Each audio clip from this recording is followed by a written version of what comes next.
नमस्कार दोस्तों, स्वागत है आप सभी का क्रीसेंट एजुकेशन क्लासेस में। कैसे हैं आप सभी लोग? उम्मीद करते हैं सभी लोग स्वस्थ होंगे और अच्छी प्रिपरेशन दोस्तों आपने स्टार्ट कर दी होगी उत्तराखंड एलटी की। दोस्तों उत्तराखंड एलटी के फॉर्म निकल चुके हैं, फॉर्म भरने भी दोस्तों स्टार्ट हो चुके हैं। 22 मार्च से दोस्तों फॉर्म भरे जाने स्टार्ट हो चुके हैं। अभी तक अगर आपने फॉर्म नहीं भरा है तो जल्दी टाइम पर भर लो। इसके बाद दोस्तों आपने पूरी मनोयोग से प्रिपरेशन दोस्तों करनी है, पूरा डेडिकेटेड प्रिपरेशन दोस्तों इसमें करनी है। 3 महीने का दोस्तों आपके पास समय है। जुलाई में दोस्तों आपके एग्जाम को शेड्यूल किया गया है। सिलेबस दोस्तों काफ़ी वास्ट है और सिलेबस में दोस्तों थोड़ा बदलाव भी किया गया है। खासकर दोस्तों शिक्षण अभिरुचि का जो सिलेबस है दोस्तों, यहाँ पर कुछ चीज़ें ऐड ऑन की गई हैं, कुछ चीज़ें रिड्यूस की गई हैं, लेकिन ज़्यादा चीज़ें रिड्यूस नहीं की गई, ज़्यादातर चीज़ें दोस्तों ऐड ऑन ही की गई है। हमने इससे पहले दोस्तों आपको शिक्षण अभिरुचि पर वैल्यूएबल कंटेंट दोस्तों लगातार प्रोवाइड करवाया है। एमसीक्यू की दोस्तों हमने अच्छी खासी दोस्तों एक सीरीज चलाई थी जिसमें हमने आपको प्रीवियस ईयर के क्वेश्चंस करवाए थे। इसके अलावा आगे आने वाले इनोवेटिव क्वेश्चंस भी दोस्तों आपको करवाए थे। वे सभी दोस्तों महत्वपूर्ण हैं। उस सीरीज को दोस्तों आपने बिल्कुल देखते रहना है, निरंतर दोस्तों रिवाइज करना है। ऐसा मतलब ये नहीं है कि अब वो नहीं आएगी। देखिए जो सिलेबस है उसको ऐड किया गया, कम कुछ नहीं किया गया है, चीज़ों को बढ़ा ही गया है। तो इसका मतलब ये है कि जो आपको पहले पढ़ाया गया दोस्तों वो उतना ही महत्वपूर्ण है जितना अब हम दोस्तों आज यहाँ से स्टार्ट करने वाले हैं। आज से दोस्तों हम एक विशेष सीरीज को दोस्तों स्टार्ट कर रहे हैं। उत्तराखंड एलटी 2024 की ये विशेष सीरीज दोस्तों स्टार्ट हो रही है जिसमें हम दोस्तों आपको टॉपिक वाइज यहाँ पर थ्योरेटिकल क्लासेस दोस्तों करवाने वाले हैं। इससे पहले दोस्तों हमने आपको एमसीक्यू करवाए थे और अब दोस्तों आपके लिए हम विशेष सीरीज लेकर आ गए हैं जिसमें हम आपको दोस्तों टॉपिक वाइज कंटेंट प्रोवाइड करवाएंगे। आज हम दोस्तों पहला टॉपिक डिस्कस करेंगे साइकोलॉजी का, शिक्षण अभिरुचि का दोस्तों पहला टॉपिक दोस्तों स्टार्ट होने वाला है जिसका नाम है एजुकेशन एंड फिलॉसफी, यानी कि शिक्षा एवं दर्शन। ये दोस्तों आपका सबसे पहला टॉपिक है और आपको पता है दोस्तों कि टीचिंग एप्टीट्यूड कितना इंपॉर्टेंट है आपके एलटी एग्जाम के लिए। तो आज हम दोस्तों सबसे पहले दर्शन के बारे में जानेंगे कि भाई दर्शन क्या होता है, इसके दृष्टिकोण के बारे में जानेंगे, भारतीय दृष्टिकोण, पाश्चात्य दृष्टिकोण, इसकी जो डेफिनेशंस हैं उसके बारे में दोस्तों आज हम जानेंगे। तो ये दोस्तों आज की वीडियो इंट्रोडक्टरी वीडियो दोस्तों होने वाली है। तो आई होप कि दोस्तों ये वीडियो आपको अच्छी लगेगी, क्लास आपको दोस्तों अच्छी लगेगी। इसको दोस्तों आपके एप्रिसिएशन की आवश्यकता रहेगी। सीरीज को पूरी इसको आपने फुल्ली सपोर्ट करना है, ज़्यादा से ज़्यादा अपने दोस्तों के बीच में शेयर करना है जिससे हमें भी दोस्तों मोटिवेशन मिले और आपके लिए इससे भी बढ़िया वैल्यूएबल कंटेंट हम आपके लिए रेगुलर इंटरवल पर लेकर आते रहें। तो चलिए दोस्तों बिना किसी देरी के आज की क्लास को स्टार्ट करते हैं। पसंद आए तो लाइक करना ना भूलें। तो चलिए दोस्तों आज की क्लास को हम स्टार्ट करेंगे। उत्तराखंड एलटी का दोस्तों हमारा विशेष बैच दोस्तों ये चल रहा है एलटी 2024 के नाम से। दोस्तों ये सीरीज हमने स्टार्ट कर दी है जिसमें दोस्तों हम शिक्षा और दर्शन के बारे में आज पढ़ेंगे। भाग नंबर 1 है दोस्तों आज हम दोस्तों एजुकेशन एंड फिलॉसफी, जो कि हमारा दोस्तों सबसे पहला टॉपिक है, इसके बारे में आज हम डिस्कस करेंगे। शिक्षा और दर्शन दोस्तों क्या होता है। देखिए सबसे पहले शिक्षा और दर्शन के बारे में जानने से पहले दोस्तों हमें दर्शन के बारे में पता होना चाहिए कि फिलॉसफी एक्चुअली होती क्या है। देखिए दर्शन के दोस्तों 2 दृष्टिकोण हैं, एक है भारतीय दृष्टिकोण, एक है पाश्चात्य दृष्टिकोण। अलग अलग दृष्टिकोण के हिसाब से दोस्तों दर्शन की अलग अलग डेफिनेशन है। पहले दोस्तों हम इसमें जो अलग अलग दृष्टिकोण हैं उनके आधार पर दर्शन की डेफिनेशन को पढ़ेंगे और उसके बाद दोस्तों जो इसमें सबसे बेस्ट डेफिनेशन है उसका दोस्तों हम चुनाव करेंगे। देखिए सबसे जो बेस्ट डेफिनेशन है मैंने ऑलरेडी दोस्तों यहाँ पर आपके फ्रंट में लिख दी है। देखिए ये जो डेफिनेशन है ये दोस्तों दर्शन को पूरी तरह से परिभाषित करती है और ये सर्वमान्य और सर्वोत्तम दोस्तों डेफिनेशन है जो कि हमारे भारतीय दृष्टिकोण पर दोस्तों आधारित है। क्योंकि जो दर्शन है दोस्तों इसका उदय हमारे भारत से ही माना जाता है। भारत दोस्तों गुरुस्थली हुआ करता था दर्शन की, और इसके बाद दोस्तों यूनान में, ग्रीस में दोस्तों दर्शन का विकास हुआ। वहां दर्शन का जो दृष्टिकोण है दोस्तों हमारे दृष्टिकोण से थोड़ा अलग है। तो चलिए दोस्तों सबसे पहले आज इसकी डेफिनेशन के बारे में पढ़ेंगे। एक्चुअली फिलॉसफी क्या है, देखिए दर्शन क्या है। दर्शन मनुष्य के चिंतन की उच्चतम सीमा है, यानी कि philosophy is the highest limit of human thinking. प्राचीन भारत में पहले केवल चिंतन को ही दोस्तों दर्शन माना जाता था, लेकिन बाद में जैसे जैसे ज्ञान के क्षेत्र में विकास हुआ फिर धीरे धीरे दोस्तों इसके डिसिप्लिन भी बढ़ते चले गए। तो केवल चिंतन ना मान के दोस्तों इसको चिंतन की हाईएस्ट लिमिट बोला गया है। इसमें संपूर्ण ब्रह्मांड एवं मानव जीवन के वास्तविक स्वरूप, यानी कि एंटायर यूनिवर्स एंड जो हमारा ह्यूमन लाइफ है उसका रियल स्वरूप क्या है, सृष्टि सृष्टा, क्रिएशन क्रिएटर, आत्मा परमात्मा, सोल गॉड, जीव जगत, लिविंग वर्ड, ज्ञान अज्ञान यानी कि नॉलेज इग्नोरेंस, ज्ञान प्राप्त करने के साधन यानी कि कैसे हम किसी नॉलेज को प्राप्त करेंगे, मनुष्य के करणीय और अकरणीय कर्म यानी कि man's casual and non casual action यानी कि क्या करना है क्या नहीं करना है, इसकी तार्किक विवेचना की जाती है, यानी कि लॉजिकली उसको डिस्कस किया जाता है।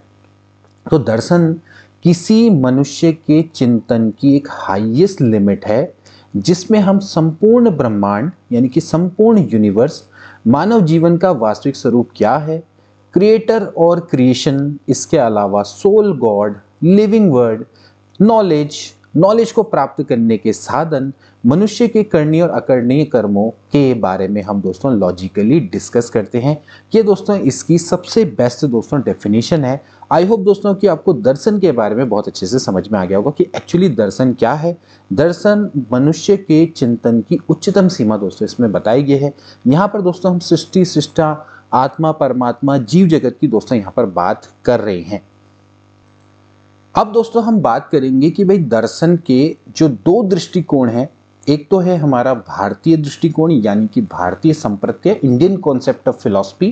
पहले दोस्तों हम इसके बारे में बात करेंगे। देखिए जो अभी हमने प्रीवियस डेफिनेशन दी वो पूरी तरह से दोस्तों इंडियन कॉन्सेप्ट पर आधारित है।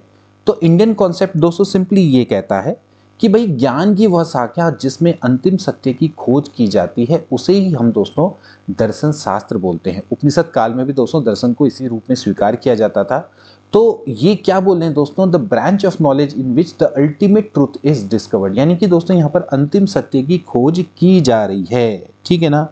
तो आप इसको समझ लीजिए कि यहाँ पर हम आत्मा परमात्मा, सृष्टि सृष्टा, ठीक है ना, जो हमारे अगल बगल में जो लिविंग थिंग्स है दोस्तों इसके बारे में हम दोस्तों यहाँ पर बात करते हैं, ठीक है ना।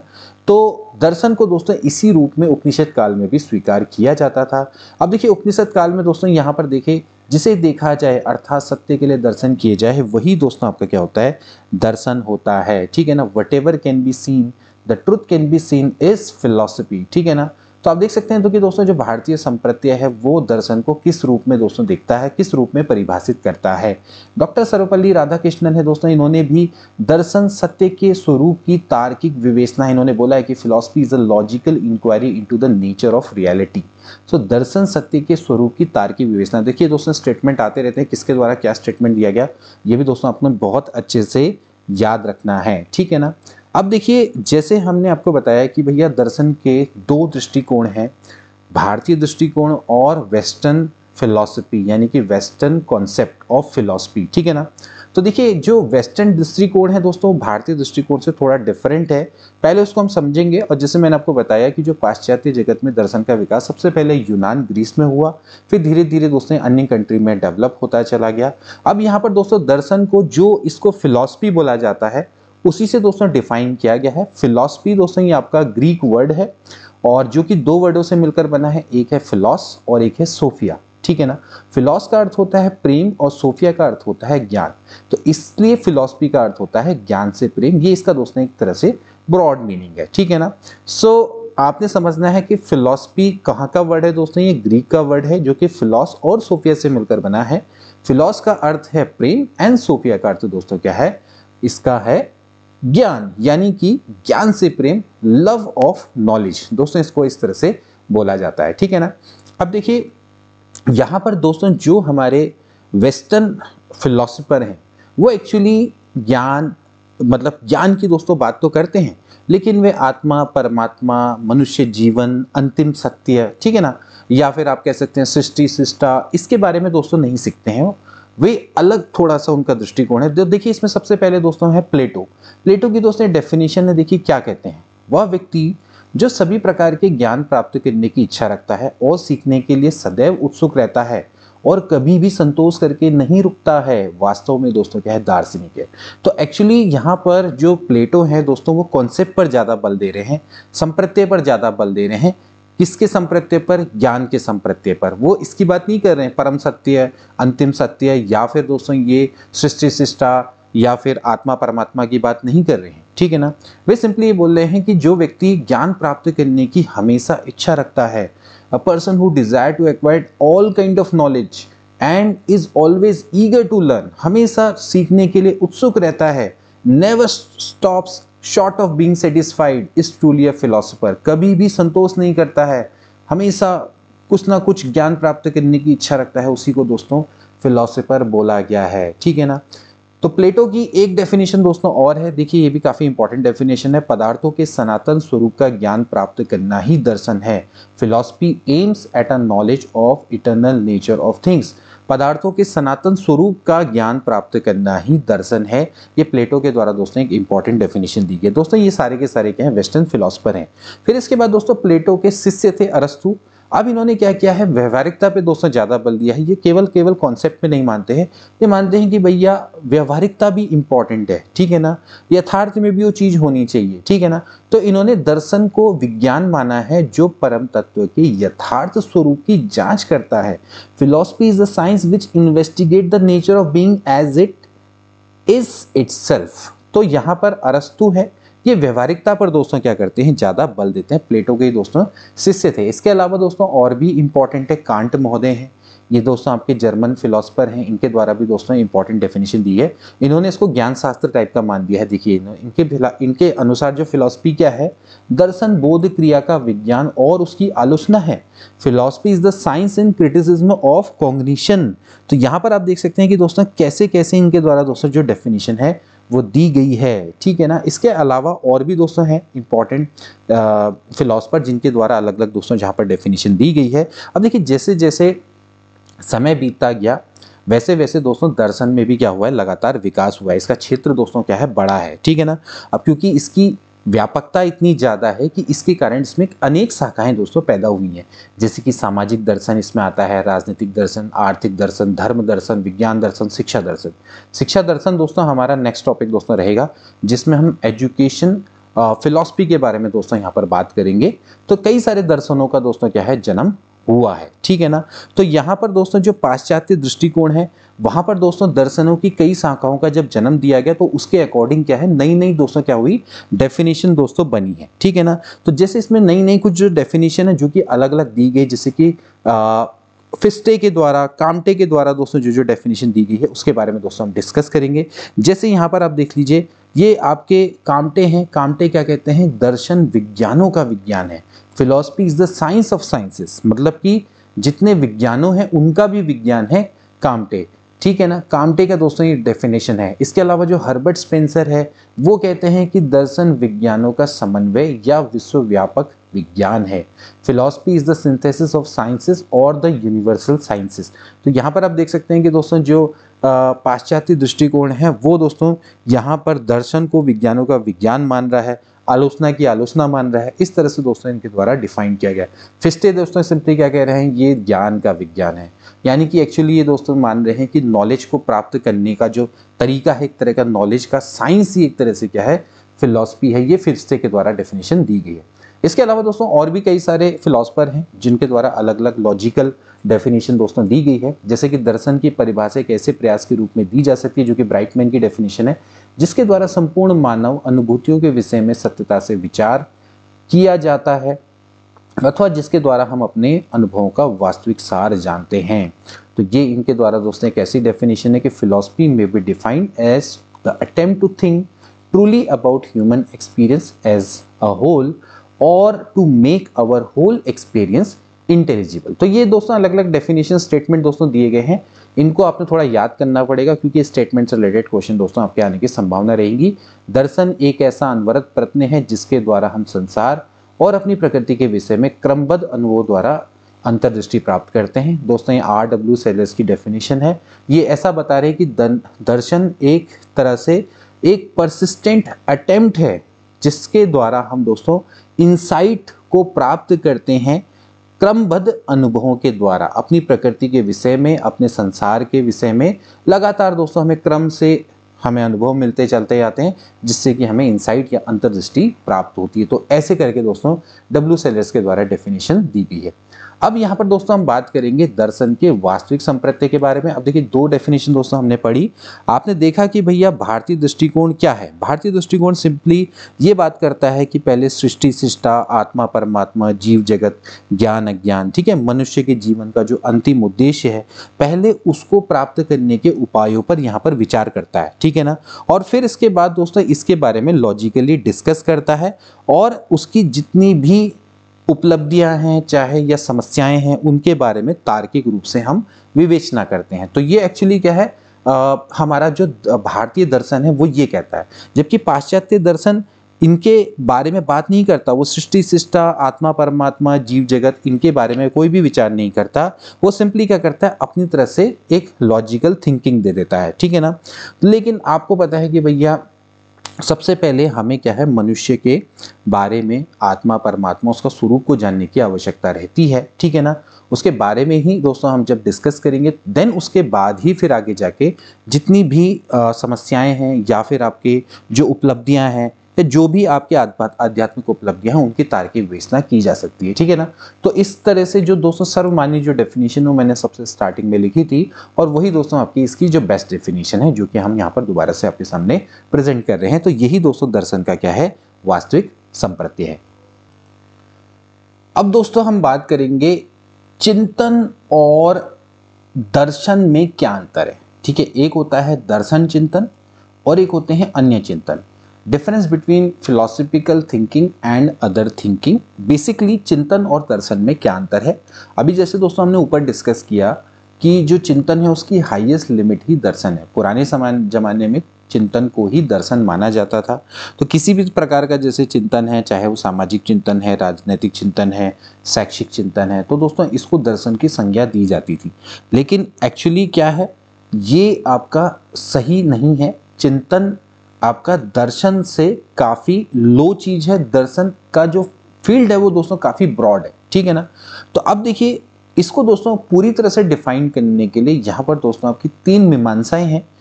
अगर किसी चिंतन में ये 3 मीमांसाएं हैं तो फिर उसको दर्शन बोला जाता है। ये कौन कौन सी मीमांसा है जिसके बारे में दोस्तों हम जानते हैं।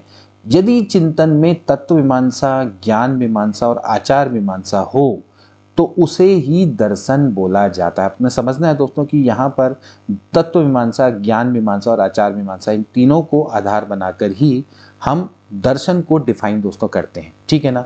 तो दर्शन का संबंध सीधे सीधे मानव जीवन से होता है। वह जीवन के सभी क्षेत्रों को प्रभावित करता है, चाहे वो सामाजिक क्षेत्र हो, चाहे राजनीतिक या फिर चाहे आर्थिक। So only that thinking which has तत्व मीमांसा मीन्स मेटाफिजिक्स, ज्ञान मीमांसा मीन्स एपिस्टेमोलॉजी एंड इसके अलावा आचार मीमांसा यानी कि ethics can be called philosophy. तो फिलॉसफी आपकी ह्यूमन राइट से रिलेटेड होती है। ये उसके सभी एरिया को दोस्तों इफेक्ट करती है, चाहे वो सोशल हो, पॉलिटिकल हो, चाहे या फिर इकोनॉमिकल हो, ठीक है ना। अब दोस्तों हम बात करेंगे कि भैया दर्शन के स्कोप क्या है, ठीक है, या उसका अध्ययन क्षेत्र क्या है या फिर उसका विषय वस्तु क्या है, ठीक है ना। अब देखिए हमने पहले आपको बताया कि दर्शन में हम दोस्तों बेसिकली हम 3 चीज़ों को दोस्तों 3 चीज़ों के आधार पर ही दर्शन को हम डिफाइन करते हैं। यानी कि कोई भी अगर आपका चिंतन है उसमें तत्व मीमांसा, ज्ञान मीमांसा और आचार मीमांसा है तो फिर हम उसको दर्शन बोलते हैं, ठीक है। तो यहाँ पर आपने समझना है कि हमारे जो भारतीय चिंतक हैं इन्होंने दर्शन के अध्ययन क्षेत्र को 3 मुख्य भागों में डिवाइड किया है। इसके अलावा पाश्चात्य जो दार्शनिक है उनके बारे में भी हम डिस्कस करेंगे। तो हमारा जो भारतीय चिंतक है वो दर्शन के अध्ययन क्षेत्र को जनरली 3 भागों में डिवाइड करते हैं। तो इसका अध्ययन क्षेत्र क्या है, एक है तत्व मीमांसा, दूसरा है ज्ञान मीमांसा, इसके अलावा है आचार मीमांसा, ठीक है ना। लेकिन दूसरी ओर अगर मैं पाश्चात्य दार्शनिक की बात करूं तो वे क्या करते हैं, इसको मुख्यतः 5 वर्गों में डिवाइड करते हैं। एक है तत्व मीमांसा जिसको मेटाफिजिक्स बोलते हैं, ज्ञान मीमांसा यानी कि एपिस्टेमोलॉजी, इसके अलावा मूल्य मीमांसा, तर्कशास्त्र और सौंदर्य शास्त्र यानी कि लॉजिक और एस्थेटिक्स, ठीक है ना। लेकिन अगर हम भारतीय दृष्टिकोण की बात करें तो यहाँ पर आपका तत्व मीमांसा, ज्ञान मीमांसा और मूल्य मीमांसा ही हमारे दर्शन के अध्ययन क्षेत्र हैं और ये जो बाकी के जो दो हैं क्षेत्र, ये इन्हीं तीनों के क्षेत्र के अंतर्गत आते हैं, मतलब कि तत्व मीमांसा, ज्ञान मीमांसा, मूल्य मीमांसा के अंतर्गत ही दोस्तों आते हैं। जैसे कि सौंदर्य शास्त्र आपका तत्व मीमांसा के अंतर्गत ही दोस्तों आता है, इसके बारे में दोस्तों डिस्कस करेंगे। तो सबसे पहले दोस्तों हम जानेंगे कि भैया तत्व मीमांसा क्या होती है, यानी कि मेटाफिजिक्स क्या होती है, ठीक है ना। अब देखिए मेटाफिजिक्स या तत्व मीमांसा सिंपली यह है कि इसमें दोस्तों हम सृष्टि संबंधित तत्व ज्ञान यानी कि सृष्टि शास्त्र, सृष्टि विज्ञान और सत्ता विज्ञान के बारे में अध्ययन करते हैं। इसमें आत्मा संबंधित तत्व ज्ञान और ईश्वर संबंधित तत्व ज्ञान आते हैं। इसको दोस्तों हम सौंदर्य शास्त्र के नाम से जानते हैं, यानी कि एस्थेटिक्स के नाम से भी दोस्तों इसको जाना जाता है, ठीक है ना। So it includes knowledge related to creation like cosmogony, ठीक है, cosmology and ontology and metaphysics, ठीक है ना, of the soul of theology. तो इस तरह से दोस्तों आपके ये होते हैं, इसको हम एस्थेटिक्स के नाम से भी दोस्तों जानते हैं, ठीक है ना। तो जैसे मान लेते हैं अगर मैं शिक्षा के क्षेत्र में बात करूं तो आप ये समझ लीजिए कि अगर मैं मान लेते हैं शिक्षा में अगर मैं दर्शन का, जैसे मान लेते हैं मैं दर्शन पर मैं जो दोस्तों अगर शिक्षा के प्रभाव की मैं बात करूं, जैसे दर्शन और शिक्षा दोस्तों आपस में रिलेटेड है, तो जब दोस्तों हम शिक्षा के उद्देश्य की दोस्तों हम बात करते हैं तो वो तत्व मीमांसा के अंतर्गत आते हैं, ठीक है ना। तो अगर मुझे शिक्षा के उद्देश्य बनाने हैं तो मुझे तत्व मीमांसा के अंतर्गत दोस्तों वो सारी चीजें आएंगी, ठीक है ना। इसके बाद दोस्तों अगला आता है ज्ञान मीमांसा, ठीक है ना। ज्ञान मीमांसा के क्षेत्र में मानव बुद्धि, ज्ञान के सीमा, ठीक है ना, इसके अलावा ज्ञान की प्रामाणिकता, ज्ञान प्राप्त करने के साधन, ज्ञान प्राप्त करने की विधियां, तर्क की विधियां, सत्य असत्य प्रमाण और भ्रम की व्याख्या दोस्तों इसके अंतर्गत आती है। तो आप देख सकते हैं कि दोस्तों इसमें थोड़ा सा जो ये फील्ड है दोस्तों इसका काफ़ी ब्रॉड है। तो आप समझ लीजिए कि ज्ञान मीमांसा के क्षेत्र में जनरली क्या आएगी, मानव बुद्धि आएगी, ज्ञान का स्वरूप आएगा, ठीक है ना, और इसके अलावा ज्ञान की सीमा, ज्ञान की प्रामाणिकता, यानी कि आपका जो ज्ञान है वो कितना ऑथेंटिक है, ज्ञान को कैसे प्राप्त किया जा सकता है, ज्ञान प्राप्त करने की विधियाँ क्या रहेंगी, तर्क की विधियां, सत्य असत्य प्रमाण, भ्रम, ये सभी आएगा। तो देख सकते हैं कि ज्ञान मीमांसा के अंतर्गत क्या क्या चीजें आती है। तो जैसे मान लेते हैं कि अगर मैं दर्शन का शिक्षा पर प्रभाव देखूंगा तो अगर आप देखेंगे तत्व मीमांसा, ये ज्ञान मीमांसा से संबंधित कौन होंगे दोस्तों, जैसे कि आपकी पाठ्यचर्या यानी कि करिकुलम एंड जो हम एजुकेशनल मेथड जो अपनाते हैं, यानी कि शिक्षण विधियां जो हम अपनाते हैं या टीचिंग मेथड दोस्तों हम जो अपनाते हैं वो दोस्तों इसके अंतर्गत आएंगी, ठीक है ना। तो ज्ञान मीमांसा ये हमारा अध्ययन क्षेत्र रहेगा, ठीक है। उसी के आधार पर दोस्तों हम क्या करेंगे, जो एप्रोप्रिएट शिक्षण विधियों का चयन करेंगे, पाठ्यचर्या को दोस्तों हम वहां पर डिस्कस करेंगे, ठीक है ना। तो ये आपने समझना है, ठीक। तो ये है ज्ञान मीमांसा। इसके बाद देखेंगे अगला आता है मूल्य और आचार मीमांसा। जैसे कि नाम से पता चल रहा दोस्तों कि मूल्य और आचार मीमांसा हमारे मानव जीवन के आदर्श एवं मूल्यों की यहाँ पर विवेचना की जाती है, ठीक है ना। तो मानव जीवन के अंतिम उद्देश्यों को प्राप्त करने के साधनों की दोस्तों इसमें विवेचना आती है। मानव के करणीय और अकरणीय कर्मों की यहाँ पर विवेचना की जाती है, ठीक है ना। इसी को दोस्तों हम क्या बोलते हैं, नीति शास्त्र। आप देख सकते हैं कि जो नीति शास्त्र था जो हमने वहां पर पॉइंट दोस्तों जो पढ़ा था वो किसके अंतर्गत आता है, मूल्य एवं आचार मीमांसा के अंतर्गत आता है। अब देख लीजिए जैसे कि अगर मैं शिक्षा के क्षेत्र पर अगर मैं बात करूं तो जैसे हम जो छात्रों से हम जानते हैं कि भाई शिक्षकों के अपने कर्तव्य होते हैं, छात्रों को अनुशासन में रहना होता है, तो ये किसके अंतर्गत आएगा दोस्तों, मूल्य एवं आचार मीमांसा के अंतर्गत। तो आप देख सकते हैं जैसे कि शिक्षा के क्षेत्र में अगर मैं मानूं कि जो तत्व मीमांसा है वो हमारे शिक्षा के उद्देश्य से संबंधित है, हमारे जो शिक्षा के उद्देश्य हैं वो तत्व मीमांसा को आधार बना के दोस्तों रखे जाएंगे। इसके बाद दोस्तों अगर मैं बात करूंगा ज्ञान मीमांसा की, तो ज्ञान मीमांसा के क्षेत्र में दोस्तों हमारा करिकुलम आएगा। इसके अलावा जो हम शिक्षण विधियां अपनाएंगे वो इसके अंतर्गत आएगा। इसके बाद अगर मूल्य और आचार मीमांसा की बात की जाएगी तो इसमें जो छात्रों को अनुशासन में रखना है, जो अपने छात्रों के कर्तव्य हैं, शिक्षकों के जो कर्तव्य हैं वो दोस्तों इसके अंतर्गत आएंगे। तो ये दोस्तों हमारे दर्शन का अध्ययन क्षेत्र और विषय वस्तु है, ठीक है ना। तो इस तरह से दोस्तों आप इसको समझ सकते हैं। तो ये दोस्तों हमारा जो कॉन्सेप्ट है वो आपका क्या है, दर्शन का से रिलेटेड है, ठीक है ना। तो ये दर्शन के हो गए अध्ययन क्षेत्र और विषय वस्तु, ठीक। तो दोस्तों आई होप कि ये लेक्चर दोस्तों आपको आज का अच्छा लगा होगा और आपको अच्छे से समझ में आएगा कि एक्चुअली दोस्तों फिलॉसफी क्या है और जो डिफरेंट फिलोसफर के द्वारा जो अलग अलग डेफिनेशंस दी गई हैं, इन स्टेटमेंट को दोस्तों आपने ध्यान में रखना है। नेक्स्ट टॉपिक दोस्तों हमारा रहेगा कि दर्शन और शिक्षा वो किस तरह से आपस में संबंधित हैं, इनके बीच में क्या संबंध है, दर्शन का शिक्षा पर क्या प्रभाव पड़ता है और शिक्षा का दर्शन पर क्या प्रभाव पड़ता है। नेक्स्ट लेक्चर में दोस्तों हम इसके बारे में डिस्कस करेंगे। मिलते हैं नेक्स्ट क्लास में, तब तक take care and good bye.